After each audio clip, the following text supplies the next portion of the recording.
And welcome to another edition of Ducks No Sports this week. Talking about week 11 in the NFL, already week 11 now. Now we're in playoff mode, and now you start to see the desperation of teams. Teams now stretch now have to start winning a lot of games in a row. Even make the playoffs, a team comes to mind like New Orleans Saints, who realistically, to make the playoffs, will have to at least go 6-1 down the stretch. And it's good time, good time. And now you start seeing some intense football, which is always good to see. But we'll start with our first match of the week on the Thursday night game, as the Miami Dolphins, surprising Miami Dolphins, traveling to Buffalo to take on the Buffalo Bills, who have fallen and cannot get up. We'll start with Miami. Going into the year, I thought Miami would be a really bad team. I thought it would be the worst team in the league, but they played pretty good. Tannehill is having a pretty good year. Could be the rookie of the year if it wasn't for Luck and RG3 playing so well. But that being said, it is playing really well. So I took command of this offense. Really, really impressive for a guy that I thought had to sit at least for the first year of his NFL career, because I thought he wasn't ready, but I was wrong, because this guy is just proving that sometimes all you need is just to upstart your franchise, just have a good young QB. And clearly, I know we're just 11 games into his career, but clearly Tannehill is the replacement for Dan Marino, which they've been looking for since '99. Very, very interesting stuff. And this defense, for years has been good. Mike Nolan left in the offseason for Atlanta, but this defense was still intact. This defense is getting it done, getting to the passer, stopping the run, doing, really a top 10 defense in the league. Miami playing well in all phases of the game, nothing fancy in anything. They're just a really well-coached team. Their coach there has done a really good job. Really well-coached team. They don't take stupid mistakes or bad penalties, which you see a lot with a young football team, but not happening in Miami this year. And again, they're playing really well and shocking. And this might be a surprising statement, but the Miami Dolphins could be a playoff team this year. And on the other side, you got the Buffalo Bills, who going into the year had a lot of hype about them. Really thought they could have been, maybe the second best team in this division, and they've been anything but. This team has just been a disaster from start to finish. Looks like, anything that could go wrong for the Buffalo Bills has gone wrong. Looks like Fitzpatrick, the QB they gave all that money to last year, just isn't the guy. Just can't get it done when he has to get it done. And, injuries from, Fred Jackson to C.J. Spiller, and C.B. Johnson not getting it done out wide. And it's just been a horrible offense this year. And on the defense side, is a still pretty solid defense, but not as dominant as I thought it would be, as Kyle Williams has kind of come back a little. Mario Williams has not worked out. Threw all that money out of the offseason. That's not really panned out yet in Buffalo. And that secondary seems got a lot more weaker through the years, and not as good as it used to be a couple years ago. And this team, last week was their season. And, they fought hard against a really good Pats team, but realistically, this team is not making the playoffs now. Going into the year, I thought they would be a really good team. It just falls short of the playoffs. That's not going to happen, as they clearly, in my opinion, aren't going to make the playoffs now. And this week, in prime time, Buffalo Bills in prime time always show up, but they always seem to lose. They always seem to lose like a tight game. I think it'll be the same this week, as I think just a better, well-coached and a better team right now, Miami Dolphins, goes into Buffalo. Tough place to play, yes. It'd be crazy on Thursday night, but I think the Miami Dolphins beat the Buffalo Bills. Okay, moving to the Sunday nighter, as the Baltimore Ravens taking on Pittsburgh Steelers. Always an interesting matchup. This game always seems to be 9-6, and always a great defensive matchup. Always love watching Ravens and Steelers games, because they're simply one of the best games of the year in and year out. But we'll start with the Baltimore Ravens here. Baltimore, after losing Ray Lewis the first week, everybody panicked, but they have really come back well. And last week their offense really came. I know it was Oakland, but when you put up 55 points on some of the NFL, that is impressive. And Joe Flacco started to come to his own. Joe Flacco, in my opinion, is a good quarterback. Is he an elite quarterback? No. But is he a really good quarterback? Yes. Can he win a Super Bowl? I think Joe Flacco could win a Super Bowl one day. I think I'm a big Joe Flacco fan. I really believe in Joe Flacco. And for this team to be successful, though, I think they still need to run the ball with Ray Rice. And this team can be successful in the playoffs, I think, because they got a running back in Ray Rice. They got a great receiver out wide in Williams.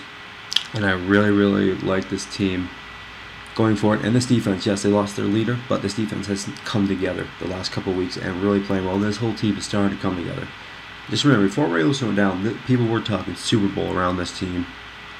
And Ray Lewis was a factor, yes, on that Super Bowl, on this team being a Super Bowl team, but I really think the Baltimore Ravens will be fine. I really think they still will in the North and possibly could get a bye in the first round because that's how well they're playing right now. They're playing the rivals, the Pittsburgh Steelers, who, let's face it, even though they won the game last week, they really kind of lost the game because they lost their leader, their starting QB in Big Ben, who is undoubtedly their leader of that team, and and let's be faced against a very, very bad Kansas City Chiefs team at home, played really bad.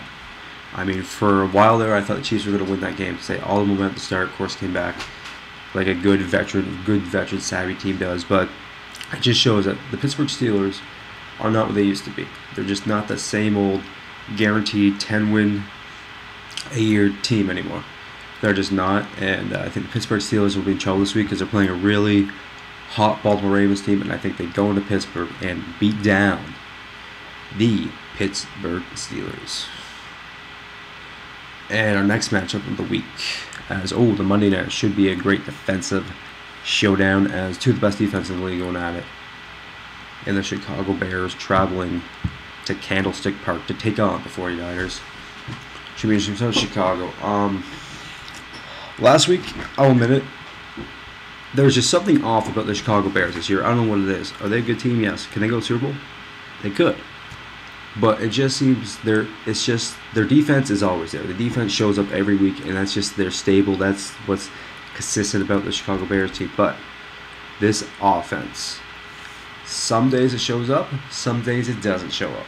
And like last week against the Texans was one of those days it decided not to show up. As it just proves that this offense just turns the ball over way too much. I mean, Jay Cutler turns the ball over way too much. Receivers thumb the ball way too much. It's just not a bad offense, but an offense that has to learn to hold on to the ball to be successful.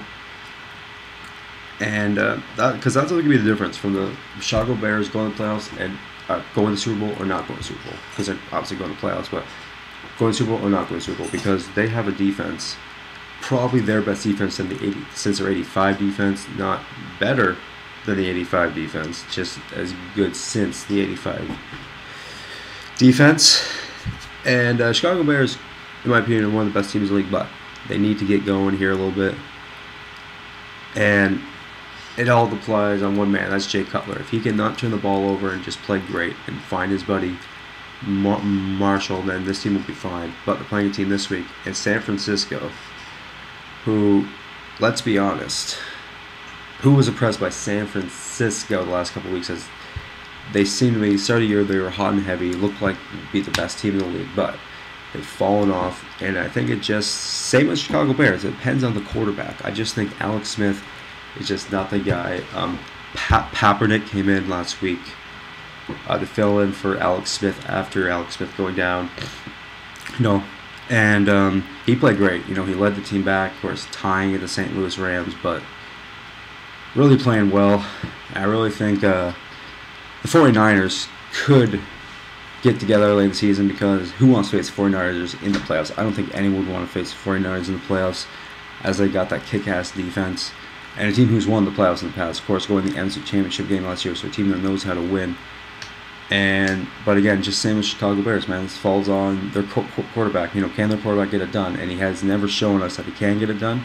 Until he gets it done, we can't say that he's got it done.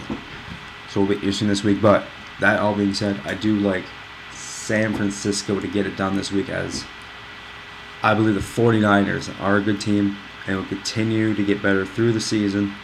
And the 49ers beat the Chicago Bears this week in Candlestick Park on Monday Night Football. Okay, rest of our games. Green Bay at Detroit. I will take Green Bay as they're starting to look pretty good and maybe back to a Super Bowl caliber team. Arizona, Atlanta. Tough loss for Atlanta last week. Not going to run the table anymore, but I think they'll take all their aggressions out on John Skelton and the Arizona Cardinals and beat down Arizona in the Georgia Dome. Tampa Bay at Carolina. Like I've said, Ducks Know Sports has a Cam Newton ban, so we will take the Tampa Bay Buccaneers. Cleveland at Dallas. I'll take the Cowboys. It starts to look like the Cowboys could push the Giants for that division. The Cowboys started come on hot and heavy. Philadelphia at Washington. No Mike Vick, no chance in my opinion. I think RG3 runs right over the Eagles. New York Jets at the St. Louis Rams. I'll take the St. Louis Rams because the Jets do not travel well and the Jets suck, and I think this could be the week that Mark Sanchez gets benched and benched for good. And I think next week on Thanksgiving Day against the New England Patriots, I think Tim Tebow will be the starting QB for the New York Jets. Cincinnati at Kansas City. I'll take Cincinnati because Kansas City played well last week, but are still the worst team in the league. Jacksonville at Houston. Yep, this is going to get ugly, and that's why the Houston Texans are going to show they are that good, and why the Jaguars are really that bad. So I will take Houston. New Orleans at Oakland. I'll take New Orleans. Playing well, beating the undefeated Falcons last week. Really playing well right now, and I think they can beat down Oakland. San Diego at Denver. I will take the Denver Broncos as they could be the second best team in the AFC right now, behind the Houston Texans. They're playing that well. And our final game, it used to be a huge game. It used to be one of the prime time games every week, but not no more. Of course, I'm talking about the Colts at the Pats. And of course, I will take, even though Andrew Luck's playing well this year, could be the rookie of the year, but I will take the New England Patriots and Tom Brady, as I just think they are playing that much better. And remember, keep track of my picks, as last week I went 9-4-1, of course, with the 49ers Rams tying, so get that old 1 in there, but brings my total record to 94-50-1. So I'm doing pretty good, starting to pull away from the pack and picking some games. Very interesting, and should be interesting games this week as we're starting to playoff mode now, and should be interesting because the playoffs is really only like a month and a half away, which sounds crazy. But till next time, I'm Aaron Ducks saying I'm Ducks, and I know sports, kind of.